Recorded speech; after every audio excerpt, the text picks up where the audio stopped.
To ensure that we select the appropriate pump for our system, there are a number of considerations that we need to make.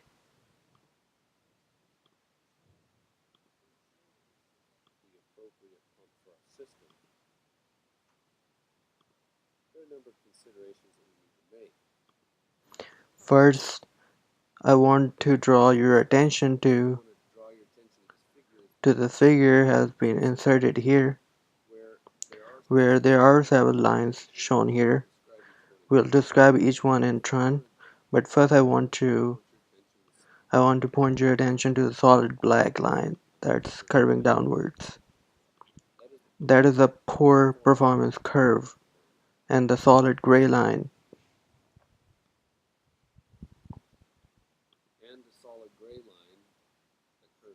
that curves upward, that is the system curve.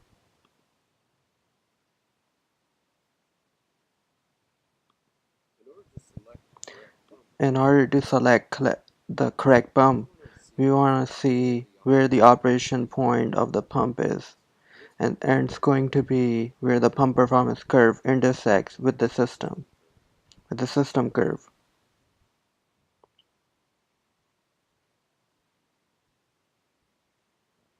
From there, we're gonna start reading off some of the pump, some of the some of some, reading off some of the performance value of the pump to see if whether they're good enough for our system.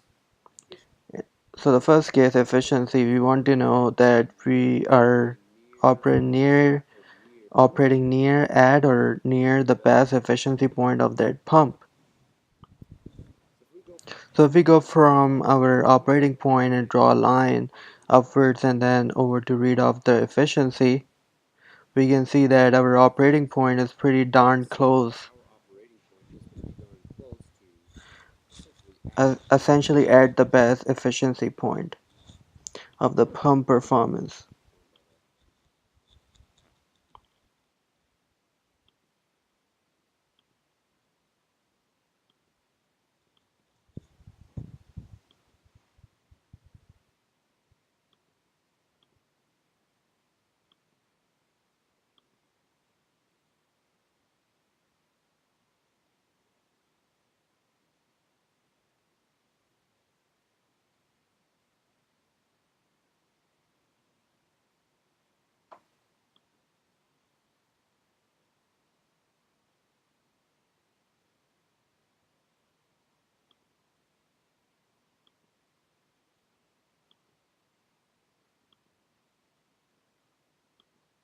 Well, for pumps, if we put a gauge on the downstream side of our pump, we could measure discharge and head coming out. And if we use this formula here, we can calculate what is known as the water horsepower. In other words, the amount of power that is observed in the discharge and the amount of pressure head that's coming out of the pump. In order to generate that water horsepower, there's a certain amount of power that was applied to the shaft of the pump, which then loses a bit of the energy as it applied to the water. The amount of power applied to the shaft of the pump is known as the brake horsepower, and as you can see, the only difference between these two equations is now we are accounting for the efficiency of the pump.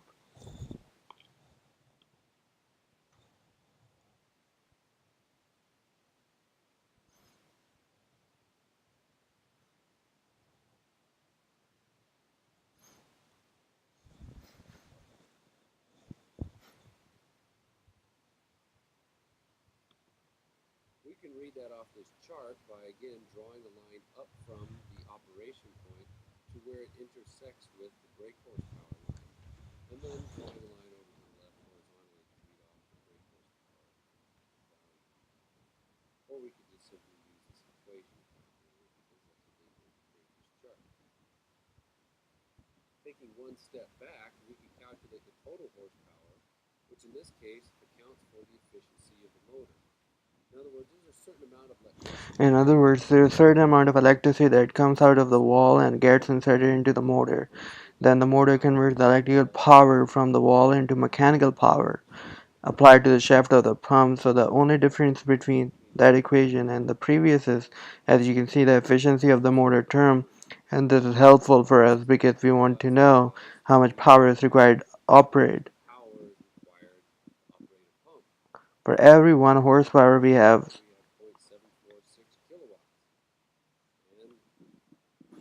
For every 1 horsepower we have 0.746 kilowatts. And for those of you pay power bills, you know that our energy is billed to us in kilowatts hour.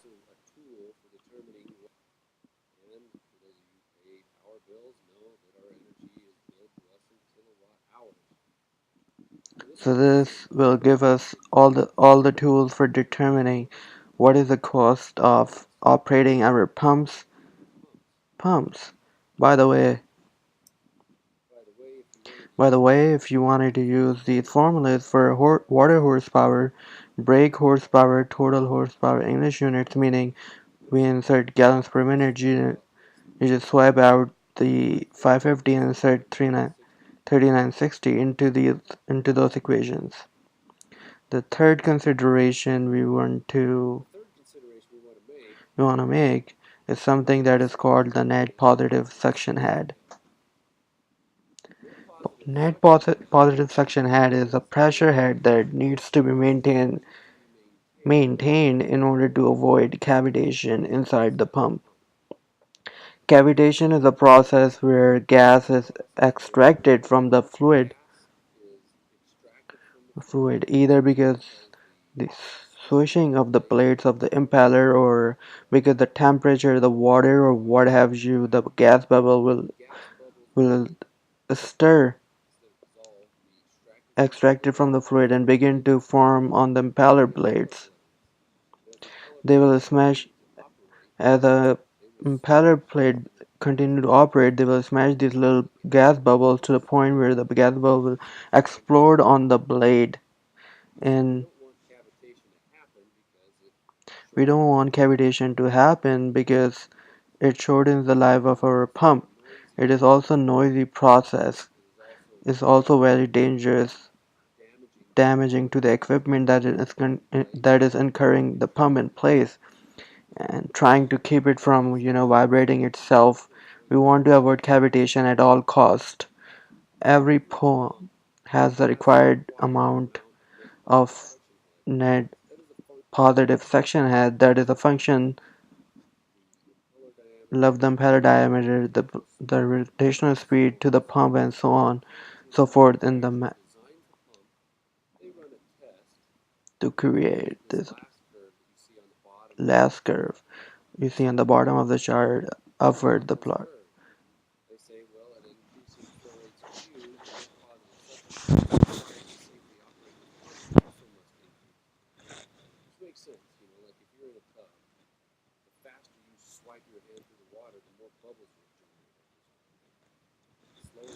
So lower you go, you may generate any bubbles. You may not generate any bubbles. Now we can read by just drawing a line straight down from the operation line.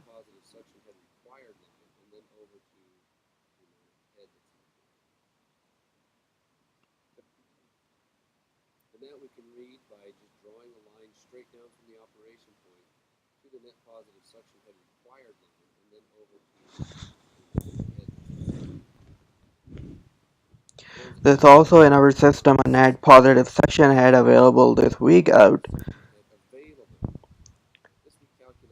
Thus we calculate our system characteristic, meaning we calculate it using the link that pipe.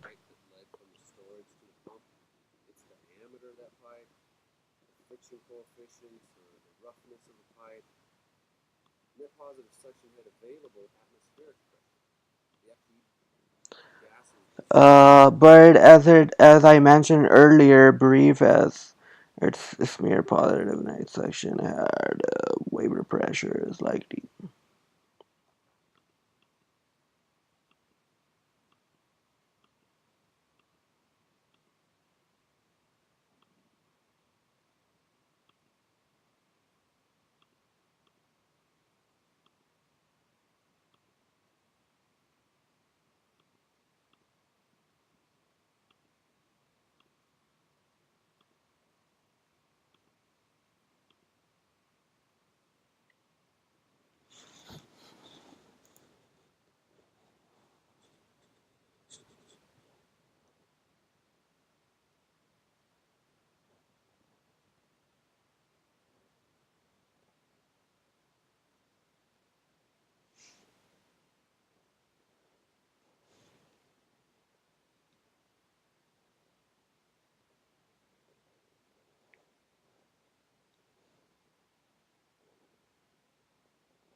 For typical water application, because the whole organic content problem we discussed, for wastewater application, you probably want an additional 7 feet